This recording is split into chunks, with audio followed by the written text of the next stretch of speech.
بسم اللہ الرحمن الرحیم۔ نبی کریم صلی اللہ علیہ وسلم نے ارشاد فرمایا، اللہ تعالیٰ کے نزدیک دعا سے زیادہ کوئی چیز محترم نہیں۔ نبی کریم صلی اللہ علیہ وسلم نے ارشاد فرمایا، لوگوں کی ان کی زبانوں کی کاٹ ہی ان کے چہروں یا نتنوں کے بل جہنم میں گرائے گی۔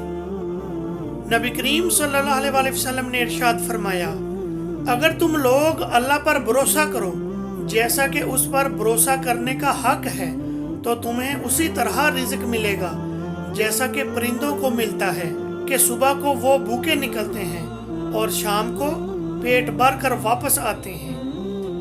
نبی کریم صلی اللہ علیہ وسلم نے ارشاد فرمایا، اس ذات کی قسم جس کے ہاتھ میں میری جان ہے، تم ضرور نیکی کا حکم کرو اور برائی سے منع کرو، ورنہ قریب ہے کہ اللہ تم پر اپنا عذاب نازل کر دے، پھر تم اس سے دعائیں کرو گے لیکن وہ قبول نہ ہوں گی۔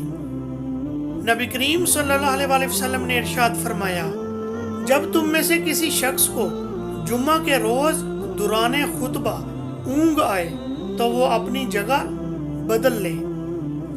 نبی کریم صلی اللہ علیہ وسلم نے ارشاد فرمایا، مومن کی روح اپنے قرض کی وجہ سے اٹکی رہتی ہے حتیٰ کہ وہ قرض اس کی طرف سے ادا کر دیا جائے۔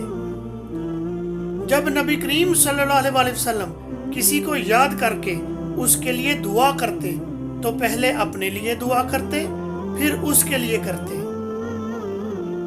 نبی کریم صلی اللہ علیہ وسلم نے ارشاد فرمایا، تم میں سے بہتر وہ ہے جو اپنے گھر والوں کے لیے بہتر ہو، اور میں اپنے گھر والوں کے لیے سب سے بہتر ہوں۔ اور جب تم میں سے کوئی مر جائے تو اسے خیر آباد کہہ دو، یعنی اس کی برائیوں کو یاد نہ کرو۔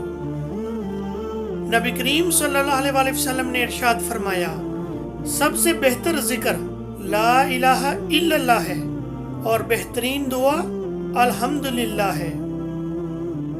نبی کریم صلی اللہ علیہ وسلم نے ارشاد فرمایا، جسے اچھا لگے کہ تکلیف دہ حالت میں اللہ اس کی دعائیں قبول کرے تو اسے کشادگی فراخی کی حالت میں کثرت سے دعائیں مانگتے رہنا چاہیے۔ نبی کریم صلی اللہ علیہ وسلم نے ارشاد فرمایا، جو کوئی بندہ اللہ سے دعا کر کے مانگتا ہے، اللہ اسے یا تو اس کی مانگی ہوئی چیز دے دیتا ہے یا اس دعا کے نتیجے میں اس دعا کے مثل اس پر آئی ہوئی مصیبت کو دور کر دیتا ہے، جب تک اس نے کسی گناہ یا قطع رحمی کی دعا نہ کی ہو۔ نبی کریم صلی اللہ علیہ وسلم نے ایک آدمی کو مسجد میں پیٹ کے بل لیٹے ہوئے دیکھا تو فرمایا، اس طرح لیٹنے کو اللہ پسند نہیں فرماتا۔ نبی کریم صلی اللہ علیہ وسلم نے ارشاد فرمایا، جو اللہ سے سوال نہیں کرتا اللہ اس سے ناراض اور ناخوش ہوتا ہے۔ نبی کریم صلی اللہ علیہ وسلم نے ارشاد فرمایا، جو دوسروں کو نقصان پہنچائے اللہ اسے نقصان پہنچائے گا، اور جو دوسروں کو تکلیف دے گا اللہ تعالیٰ اسے تکلیف دے گا۔ نبی کریم صلی اللہ علیہ وسلم نے ارشاد فرمایا، لذتوں کو کاٹ دینے والی موت کو کثرت سے یاد کیا کرو۔ نبی کریم صلی اللہ علیہ وسلم نے ارشاد فرمایا، تم جہاں بھی ہو اللہ سے ڈرتے رہو اور برائی کے بعد نیکی کرو، وہ اس برائی کو مٹا دے گی، اور لوگوں کے ساتھ حسن اخلاق کے ساتھ پیش آؤ۔ نبی کریم صلی اللہ علیہ وسلم نے ارشاد فرمایا، جب آدمی بات کرتے ہوئے ادھر ادھر دیکھے کہ کہیں کوئی اور تو نہیں سن رہا تو وہ امانت ہے۔ نبی کریم صلی اللہ علیہ وسلم نے ارشاد فرمایا، مومن مرتا ہے تو اس کی پیشانی پر پسینہ آ جاتا ہے۔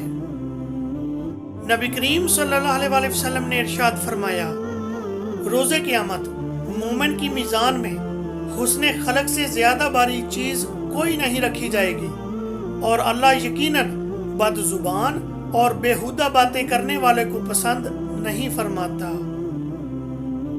نبی کریم صلی اللہ علیہ وسلم نے ارشاد فرمایا، جس سے علم دین کی کوئی ایسی بات پوچھی جائے جسے وہ جانتا ہو، پھر وہ اسے چھپائے تو قیامت کے دن اسے آگ کی لگام پہنائی جائے گی۔